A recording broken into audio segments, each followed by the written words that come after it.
Hi అందరికీ, welcome to one more mini vlog. Pulihora అంటే ఇష్టపడిన వాళ్ళు ఉంటారా? అసలు నాకైతే చాలా ఇష్టం.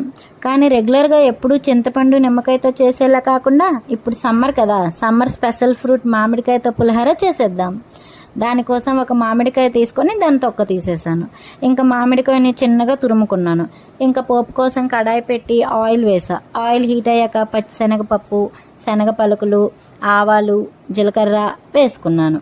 అవి లైట్గా ఫ్రై అయ్యాక చిన్నగా తరుముకున్న అల్లం ముక్కలు, పచ్చిమిర్చి, కరివేపాకు వేసి ఫ్రై చేశాను. కారం మాత్రం పులుపుకి బ్యాలెన్స్ అయ్యేలా ఉండాలి. ఇప్పుడు మెయిన్ ఇంగ్రీడియంట్ మామిడి తురుము వేసి కొద్దిగా పసుపు వేసి ఫ్రై చేసుకున్నాను. మామిడి తురుము పచ్చివాసన పోయి ఆయిల్ సపరేట్ అయ్యాక ముందుగానే చల్లార్చి పెట్టుకున్న రైస్ వేసుకున్నాను. తర్వాత టేస్ట్కి తగ్గట్టుగా సాల్ట్ వేసుకున్నాను. ఇంకా బాగా కలిపేసుకోవడమే. పులిహోర ఎంత బాగా కలపడం వస్తే అంత టేస్టీగా ఉంటుంది. అంతే, టేస్టీగా పుల్ల పుల్లగా కారం కారంగా ఉండే మామిడికాయ పులిహోర రెడీ అయిపోయింది. టేస్ట్ అయితే మాత్రం సూపర్గా ఉంది. అప్పుడప్పుడు ఇలాంటివి ట్రై చేస్తుండాలబ్బా.